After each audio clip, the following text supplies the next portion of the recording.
Alright guys, Fuller coming to you with another video. Shout outs to the whole LDVC.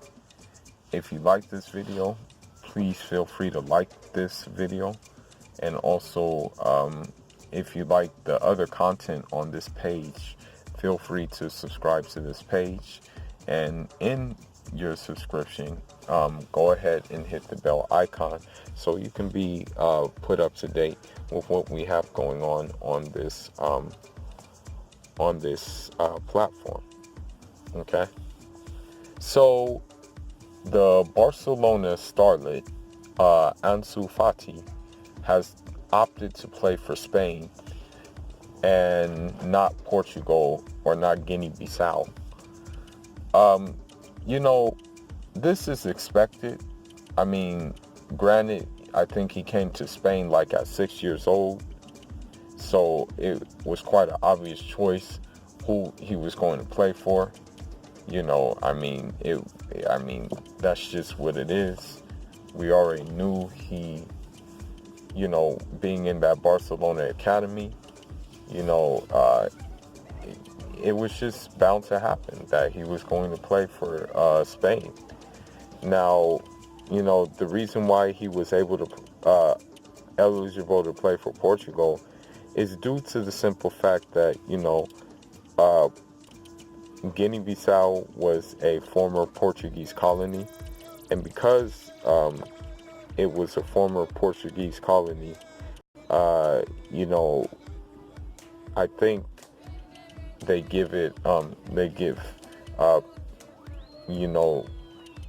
former subjects like free reign to play over there, and also take up Portuguese nationality, dual nationality, of course. Now, one thing I will say is I kind of see why he didn't play for Portugal. Portugal has won the European Championship. That's about it. But its World Cup aspirations are really next to nil.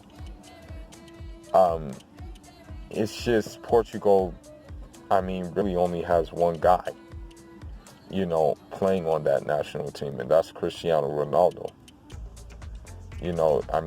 But the rest of the time, though,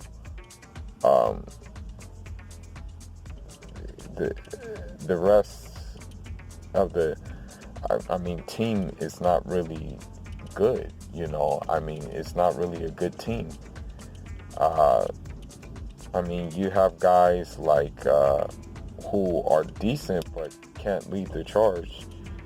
You have guys like Ricardo Quaresma.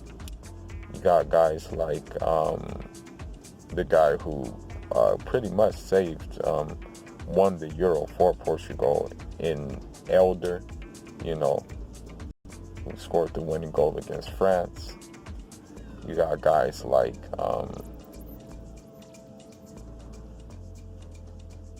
there's another guy I'm trying to think of, basically.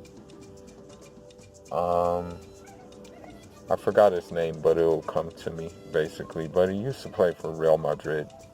He was like a wing back,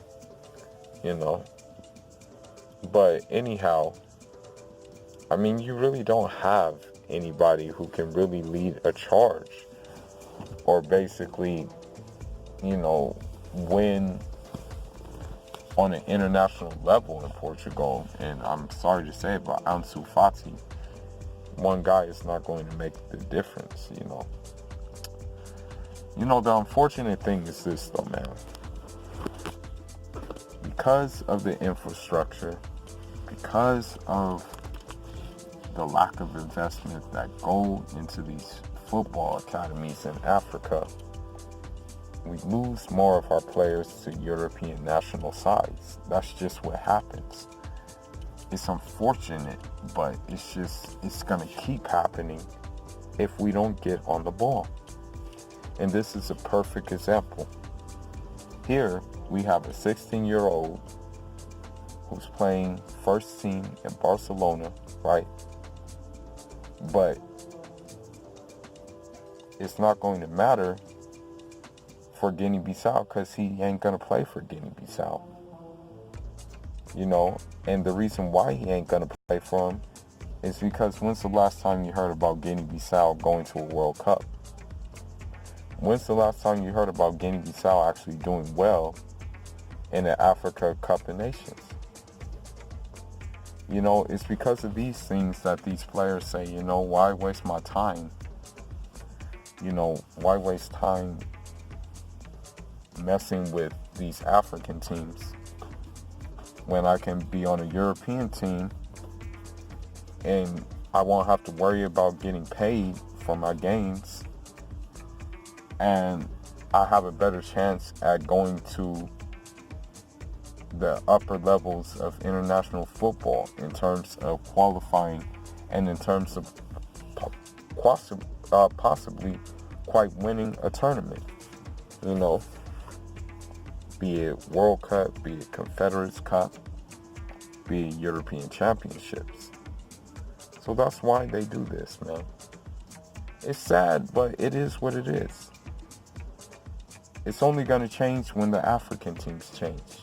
It's only going to change when the African teams put money into, when the African governments put money into their football programs, put money into sending guys to be trained over in Europe, domestic guys to be trained in football in Europe, sending guys to, you know, looking at how they make stadiums, investing in making better stadiums, modern stadiums, not dirt stadiums, you know? So with that being said, man, I can't be mad at Ansu Fati. I'm really looking forward to seeing more of him. I think he's the goods. I think he picks up where Ousmane Dembele leaves off if he can stay healthy. And yeah, man, I'm looking forward to seeing more of him, man. And I'm hoping that Barcelona bring more of the young talents to the first team and keep them on the first team, man, instead of letting them get, like, pretty much fall by the wayside in other teams in Europe, you know. But anyhow, man, I just want to make this short video showing that he's gonna opt for Spain. You know, I mean, it's kind of catch-22 because, like, you know, these teams, like, there's African players that pop up on these teams, on these national teams, but it doesn't save them from the racism that occurs in these stadiums, you know. And because these have pretty much been homogenous teams for the most part. But anyhow, man, these players, you're going to see more African players on these teams, and these Europeans, whether they're right wing and whether they're like, you know, trumpets or basically, they're going to have to get used to this, man, and just accept it that, you know, there's a changing in the guard in football, and, you know, they're the cause of it. You know, they're the cause of immigration. You know, them exploiting Africa is the cause of immigration, you know, along with the leaders, of course, in Africa. I'm not taking any responsibility away from them, but I mean, they should expect what they're getting, you know. So anyhow, that's all I got for now, guys. Foolish signing out. Njarama. Leave your thoughts, leave your comments. Let me know if you thought he should have opted for Portugal, or let me know if you think he made the right decision. Foolish signing out. Njarama.